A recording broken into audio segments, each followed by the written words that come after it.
I received a new encounter story, and I'm very excited to share this one with you. It's one of the best, most heartwarming Bigfoot encounters I've ever heard. This lady had a chance to observe a male Bigfoot up close, and she describes not only detailed physical characteristics, but also some personality characteristics, which I find very interesting, and I think we could learn a lot from. So let's get started. She writes, I was 10 years old. I'm 44 now. This was in 1985, and I lived in Tennessee. It was a very heavily wooded country area. At the time, we were the only house on that side of the mountain.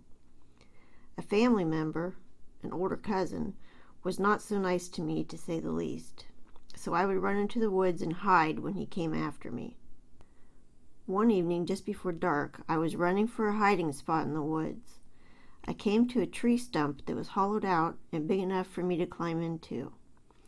I was crying, more like a quiet whimper, and just as I lifted my foot to make my way into the stump, I heard very heavy steps coming towards me. I could tell it was heavy because the twigs were snapping quite loudly. I thought my family member found me, but it wasn't him. The steps got closer very fast until I saw what it was, about 10 feet away, directly in front of me. A huge, brown, hairy man. Although there were a few branches in front of him, I could see he was obviously a male, as I was a very small girl, and that part of him was almost at my eye level. He was massive.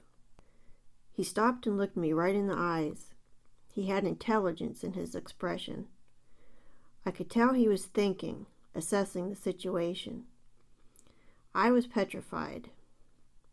I stood still, and he took one step and cleared that 10-foot space.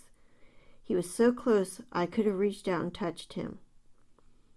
I think he knew I was no threat, and very scared, like I said. I was crying.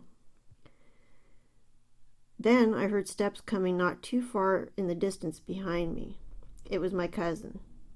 I knew I had to get in the stump. I was afraid to move, but I slowly started climbing in.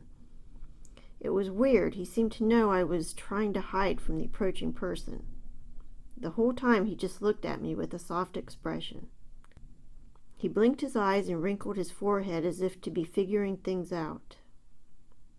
After I got down into the stump, he crouched down next to the stump with his back to me. It was like he was saying, I'll help you hide. He placed himself between me and the footsteps. He put his back to me, facing the sound of the footsteps that were approaching. My cousin never saw us. Eventually, I couldn't hear his footsteps looking for me anymore. At that point, the Bigfoot stood, turned, looked down at me and sniffed, slightly grunted a soft, very deep grunt, and walked away.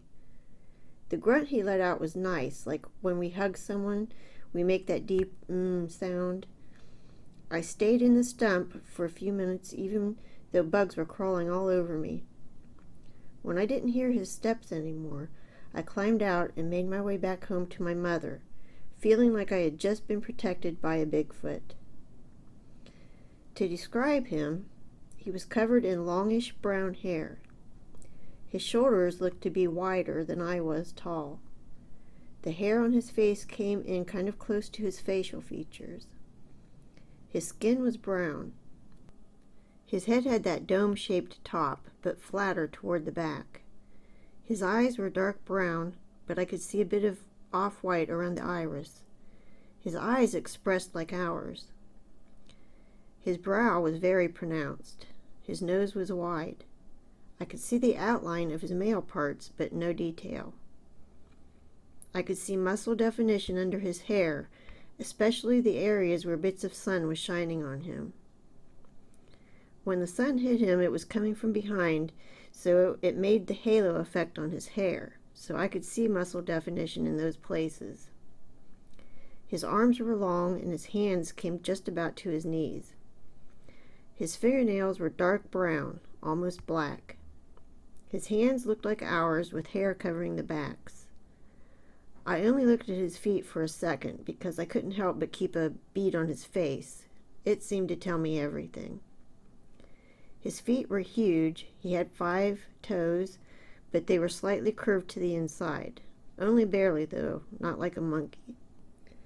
The only way I can describe him was frickin' huge. He had a smell, but not as bad as I've heard some say. It was more musky than skunky. He smelled like a cross between a human with bad BO and a dirty animal. I knew I couldn't tell anyone about this because I didn't want anyone to try to hunt him down and shoot him. We had livestock, and occasionally an animal would disappear. My family always said it was a Bigfoot who took them, but we're never real mad about it. In a big way, I hope it's never proven to society that they do exist, because I want them to live in peace. My uncle spoke about them when I was a kid a lot. That's how I knew what I was seeing when I encountered one. He would say things like, "We have friends in the forest," but he never told any details, though I knew he had seen at least one at some point. It seemed to me like he felt the same as me. He wanted to keep them a secret, to keep them safe from other people. He didn't seem to mind giving up a chicken or two every once in a while, as he had quite a few. He also planted a bigger garden than we needed to account for them. He would leave out buckets full of corn, tomatoes, cucumbers, etc., right up close to the area where my encounter was. Your hanging basket reminds me of that. He would say, "This is for our friends in the forest." The area was about 300 yards up the mountain on the back side of the house.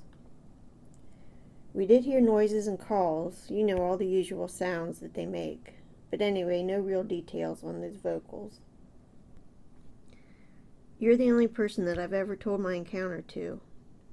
I really like the friendship you have with the Bigfoot, and that's why I chose to tell you. I know you love them and want them to live peacefully too. I want to give a big thank you to her for sharing this with us, because it takes a lot of courage to come out with your story like this, and it helps us all to learn more about these wonderful creatures and compare notes and see similarities and new details, like she brought out about how sweet it was of him to, it's like he felt empathy and was wanting to help her. So thanks again for sharing this with us. I really enjoyed it, and I know that my viewers will too.